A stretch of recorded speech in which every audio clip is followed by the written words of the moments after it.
So I'm sitting at my parents' house.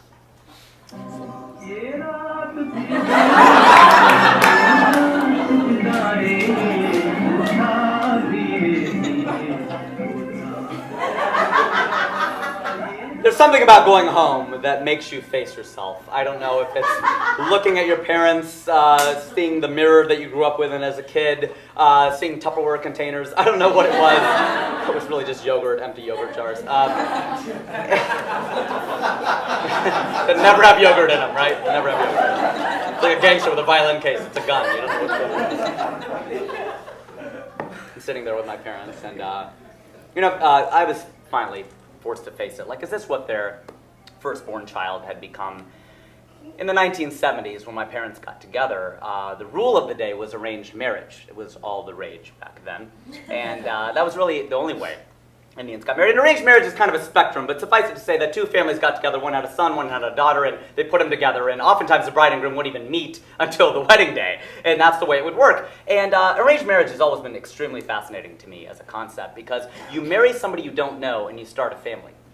Like, I'm supposed to make people with this stranger? You know, I have some friends I wouldn't make cake with. You know, like it's a, wow. And the very small percentage of non-arranged marriages were called love marriages. Love marriages.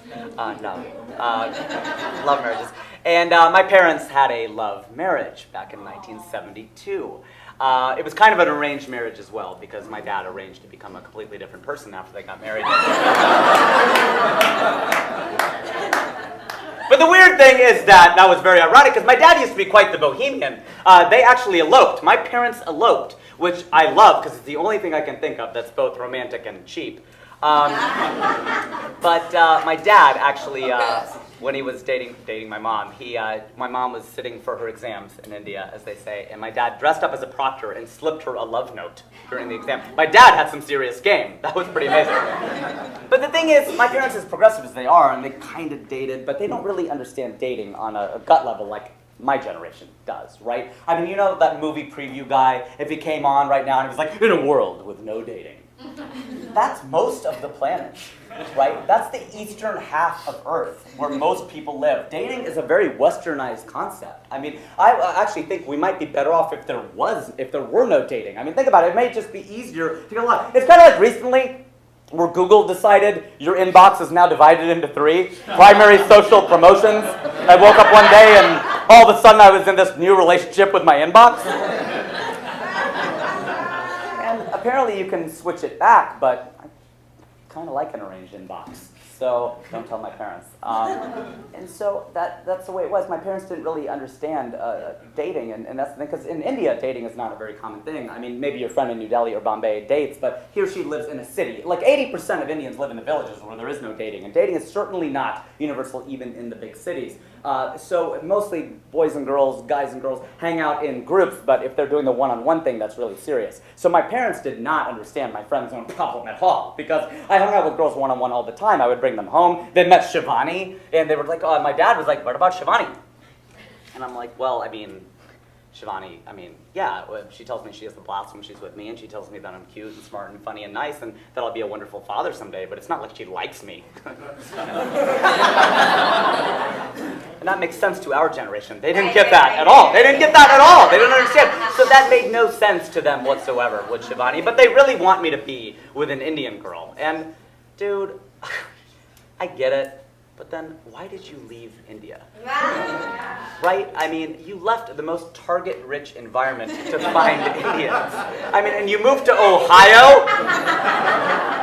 Find an Indian girl? Like, I mean, you know, you probably took family trips. I'm sure we would take family trips. My 2 parents in the front, 3 brothers in the back, and invariably, 10 minutes into the trip, one of us had to go to the bathroom, right? And my dad would be like, why didn't you go at home? There were 4 bathrooms at home. Why didn't you go at home? Now I know how my dad feels. There were 500 million Indian women in India. Why did you move to Ohio? Now, they not only want me to marry an Indian girl, they want me to marry a Punjabi girl. Now, I'm Punjabi, and Punjabis, I don't know if we have any Punjabis here tonight, but Punjabis are usually the soldiers of India, unless you were 5'6" and 100 pounds, then you become a comedian. But they want me to be with a Punjabi girl, and you know, the thing is, my dad, that poor man, he wants to carry on the bloodline, the family name, and he has one brother. And that brother had one daughter. And she got married and changed her name to Christensen, just to rub it in. And then my dad had 3 boys. And I'm sure he was like, done deal. Like, in the pen. Got it, you know? Then Rakesh turns out to be gay. Nice. And Vikas dates only white girls. And not that they can't both take the namesake and run with it. I mean, 14 states, gay marriage is fine. They could totally do it. But my dad is kind of into the purity thing. So he's like, there will be no pure Satyal Punjabis from here on out. You know? So it's on me now. And I guess with my brothers, like Vikas decided that he saw my parents' marriage and decided that he wanted no part of it. And so I guess Rakesh decided he really doesn't want it. I'll just date a man.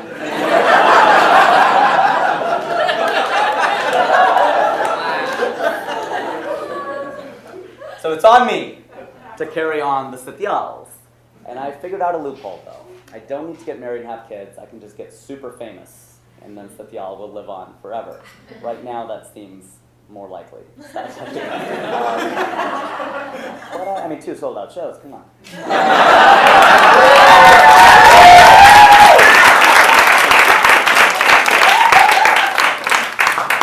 Hey, it's Rajiv Satyal. Please like, share, and subscribe.